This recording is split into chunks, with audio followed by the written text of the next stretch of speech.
നമസ്കാരം, വെട്ടൻ ന്യൂസ് എക്സ്പ്രസിലേക്ക് സ്വാഗതം. ആലത്തിയൂർ കുറ്റിപ്പുറം റോഡിൽ മുക്കിലപ്പീടികയിലുള്ള ഇതര സംസ്ഥാന മത്സ്യത്തൊഴിലാളി താമസിക്കുന്ന കോട്ടേഴ്സിൽ നിന്ന് 23 കിലോ നിരോധിത പുകയില ഉൽപ്പന്നങ്ങൾ പിടികൂടി. ചൊവ്വാഴ്ച ഉച്ചയോടെയാണ് സംഭവം.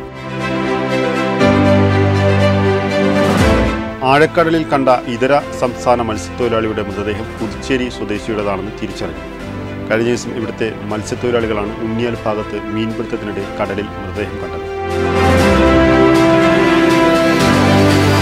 താനൂർ ബോട്ട് ദുരന്തം അന്വേഷിക്കുന്ന ജസ്റ്റിസ് വി കെ മോഹൻ കമ്മീഷനുമായി സഹകരിക്കാതെ സംസ്ഥാന ഗവൺമെന്റ് 4ാം തവണയും ചീഫ് സെക്രട്ടറിയോ പ്രതിനിധിയോ സിറ്റിംഗിന് ഹാജരായില്ല. അടുത്ത സിറ്റിംഗിന് ഹാജരാവാൻ കമ്മീഷൻ ചീഫ് സെക്രട്ടറിക്ക് നോട്ടീസ് നൽകി. 22 പേരുടെ മരണത്തിനിടയാക്കിയ താനൂർ ഒട്ടുംപുറം ബോട്ട് ദുരന്തം അന്വേഷിക്കുന്ന കമ്മീഷന്റെ സിറ്റിംഗ് തിരു റെസ്റ്റ് ഹൗസിൽ നടന്നു. സർക്കാർ ഈ ദുരന്തത്തെ വളരെ ലാഘവത്തോടെയാണ് കാണുന്നതെന്നും ഹാജരായ പല ഉദ്യോഗസ്ഥന്മാരും സ്റ്റേറ്റ്മെന്റ് നൽകിയിട്ടില്ലെന്നും അത് നൽകിയവർ അഫിഡവിറ്റ് നൽകിയില്ലെന്നും കക്ഷികൾക്ക് വേണ്ടി ഹാജരായ അഡ്വക്കേറ്റ് പി പി റൌഫ് പറഞ്ഞു. വയനാട് ദുരിതബാധിതരെ സഹായിക്കുന്നതിനായി മുഖ്യമന്ത്രിയുടെ ദുരിതാശ്വാസ നിധിയിലേക്ക് തലക്കാട് പഞ്ചായത്ത് 5 ലക്ഷം രൂപ സംഭാവന നൽകി. തിരൂർ താലൂക്ക് ഓഫീസിൽ നടന്ന ചടങ്ങിൽ 5 ലക്ഷം രൂപയുടെ ചെക്ക് പഞ്ചായത്ത് പ്രസിഡന്റ് പി പുഷ്പയിൽ നിന്നും തിരൂർ തഹസിൽദാർ എസ് ഷീജ ഏറ്റുവാങ്ങി.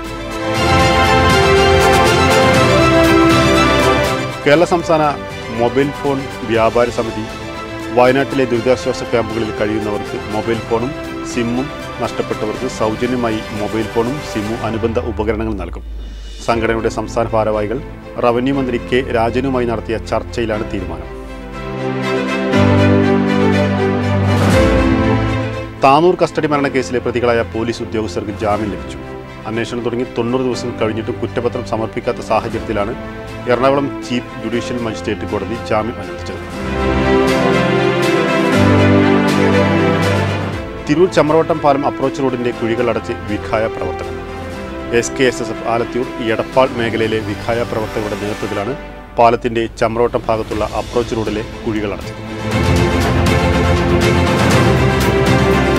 ചമ്രവട്ടത്ത് +1 വിദ്യാർത്ഥി തൂങ്ങി മരിച്ചു. ചമ്രവട്ട സ്വദേശിയായ കാമ്പിരവളപ്പിൽ സക്കീർ ഹുസൈൻ്റെ മകൻ ഫവാസിനെയാണ് വീട്ടിനുള്ളിൽ തൂങ്ങി മരിച്ച നിലയിൽ കണ്ടത്. തിങ്കളാഴ്ച രാത്രി 10 മണിയോടെയാണ് സംഭവം. തിരുനാവായ പഞ്ചായത്ത് എടക്കുളം കേന്ദ്രമാക്കി പ്രവർത്തിച്ചു വരുന്ന എടക്കുളം സാന്ത്വനം പാലിയേറ്റീവ് കെയർ കെട്ടിട ഉദ്ഘാടനം ഓഗസ്റ്റ് 7 ബുധനാഴ്ച വൈകിട്ട് 4:30 പാണക്കാട് സാദിഖ് അലി ശിഹാബ് തങ്ങൾ നിർവഹിക്കും. കുർക്കോളി മുതൽ MLA, Tirur block panchayat president Zainuddin തുടങ്ങിയവർ സംബന്ധിക്കും. സൗദി അറേബ്യയിലെ ദമാം കേന്ദ്രമായി പ്രവർത്തിക്കുന്ന നവോദയ സാംസ്കാരിക വേദിയുടെ 2ാമത് കൊടിയേരി ബാലകൃഷ്ണൻ സമഗ്ര സംഭാവന അവാർഡ് മുൻ മന്ത്രി പാലൊളി മുഹമ്മദ് കുട്ടിക്ക് സമർപ്പിച്ചു. Ponnani AV higher secondary school ഓഡിറ്റോറിയത്തിൽ നടന്ന പരിപാടിയിൽ പി നന്ദകുമാർ MLA അധ്യക്ഷനായി. ഗൾഫ് രാജ്യങ്ങളിലും മറ്റും പ്രവർത്തിച്ചുകൊണ്ടിരിക്കുന്ന മുസ്ലിം ലീഗിന്റെ പോഷക സംഘടനയായ KMCCയുടെ ജീവകാരുണ്യ പ്രവർത്തികൾ മാതൃകാപരവും ശ്ലാഘനീയവുമാണെന്ന് പാണക്കാട് മുനവർ അലി ശിഹാബ് തങ്ങൾ പറഞ്ഞു. UAE ഹുജറ മലപ്പുറം ജില്ലാ കമ്മിറ്റി തിരൂർ കുഞ്ഞുഹാജി സൗദത്തിൽ സംഘടിപ്പിച്ച അനുമോദന ഉപഹാര സമർപ്പണ യോഗം ഉദ്ഘാടനം ചെയ്ത് സംസാരിക്കുകയായിരുന്നു അദ്ദേഹം. ഇതോടെ ഈ വാർത്താ ബുള്ളറ്റിൻ പൂർണ്ണമാവുന്നു. നന്ദി, നമസ്കാരം.